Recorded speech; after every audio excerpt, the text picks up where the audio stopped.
금요일 하나님의 행복의 소리 라운 큐티. 오늘은 예레미야 4장 1절에서 10절의 말씀을 가지고 함께 하도록 합니다. 시인은 하나님의 심판으로 인해 예루살렘 성이 영광스러운 모습은 사라지고 비참한 몰골이 되었다고 고백합니다.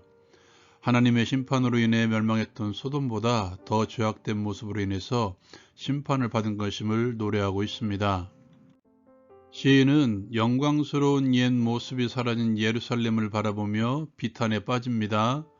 슬프다 어찌 그리 금이 빛을 잃고 순금이 변질하였으며 성소의 돌들이 거리 어기마다 쏟아졌는고 순금에 비할 만큼 보배로운 시온의 아들들이 어찌 그리 토기장이가 만든 질 항아리같이 여김이 되었는고. 그 비참함의 모습은 자식들의 먹을 것조차도 구하지 못하는 상황임을 시인은 노래합니다. 들깨도 젖을 주어 그들의 새끼를 먹이나 딸 내 백성은 잔인하여 마치 광야의 타조 같도다.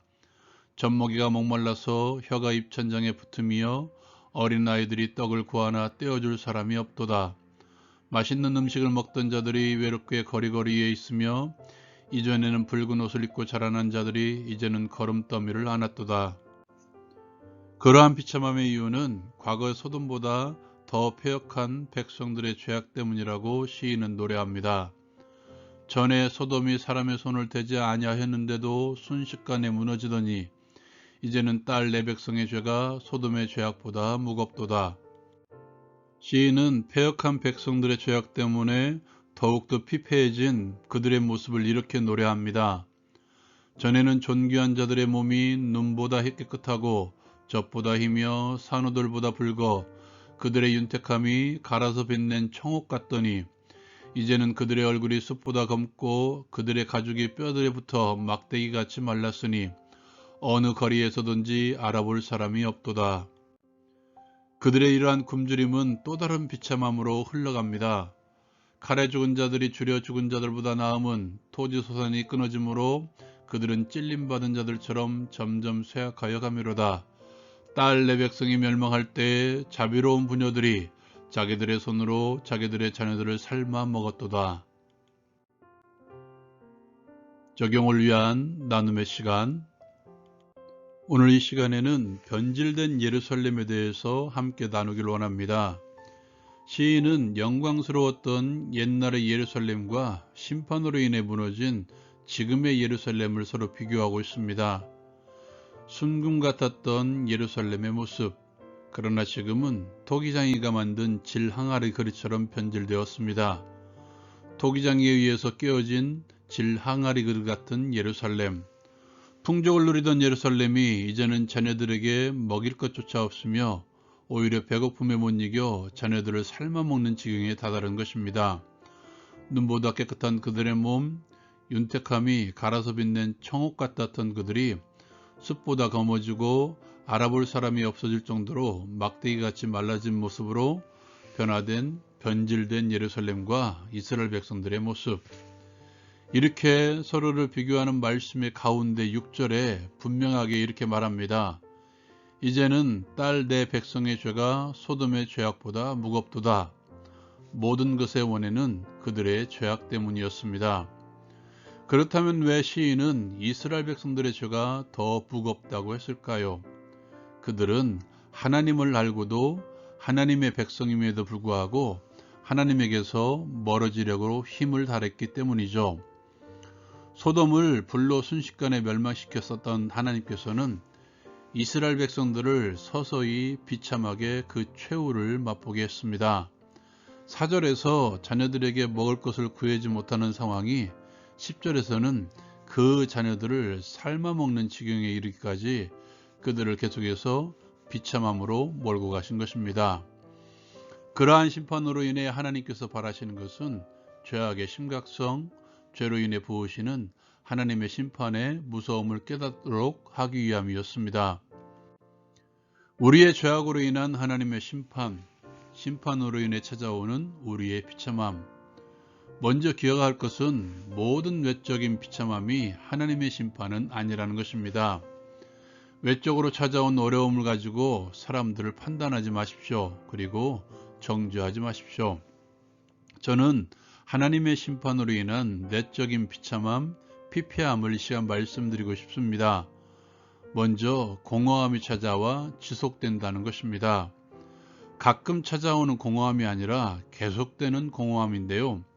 삶의 모습을 풍족을 누릴 수 있습니다. 다른 이들이 보기에 풍족한 삶을 누리고 있습니다. 그런데 내면의 공허함이 지속된다는 것이죠. 이것은 스스로가 알 수 있는 것입니다. 외적인 충만함은 있지만 하나님께서 주시는 내적인 풍성함, 충만함은 없다는 것입니다.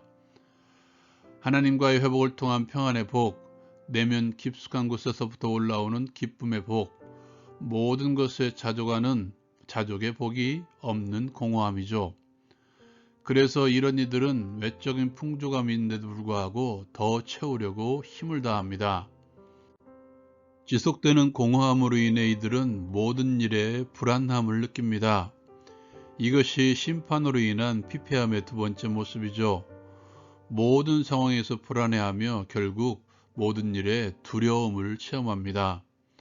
하나님께서 주시는 충만함으로 가득한 사람들은 사방으로 오격삼을 당하여도 두려워하지 않죠. 염려하지 않죠. 제가 생각하는 세 번째 피폐함은 하나님이 없으니까 모든 일들을 자신의 관점에서 바라보고 해석한다는 것입니다. 너무 좋게 표현했는데요. 쉽게 말하면 자기 마음대로, 자기 이로운 대로 한다는 것이죠. 이러한 사람들의 결론은 죄를 짓는 일에 대해서도 무감각해진다는 것입니다. 죄에 대하여 죽은 자가 아니라 죄를 지어도 죄인지 모르는, 오히려 당당하게 죄가 아니라고 말하는 죄를 짓는 일에 무감각해지는 것이죠. 내적인 비참함의 끝, 영적인 비참함에 이른 것입니다. 자기중심적으로 모든 것을 하니까 결국 이 사람은 삶에 대한 감사가 없습니다. 모든 일에 감사하지 않는다는 것이죠. 지금 누리고 있는 것도 자기니까 누리는 것이고 자기의 능력이니까 누리는 것이며 자기의 힘이니까 누리는 것입니다. 모든 상황을 자기 중심으로 해석하니까 감사할 필요가 없는 삶이죠. 여러분에게 이러한 내적인 비참함이 있습니까? 공허함, 불안함, 죄를 짓는 일에 대한 무감각함, 그리고 감사가 없는 삶. 이것은 죄로 인한 하나님의 심판일 수 있습니다. 이런 상황이 있다면 빨리 돌아오십시오. 하나님에게서 더 멀어지기 전에 빨리 돌아오십시오. 진짜 하나님께서 끊으시기 전에 빨리 돌아오십시오. 적용을 위한 기도.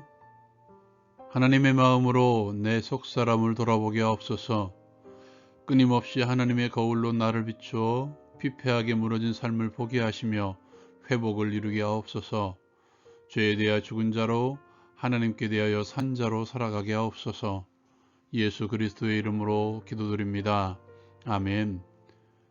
영광과 비참함의 차이는 하나님과의 관계에서 설정이 됩니다.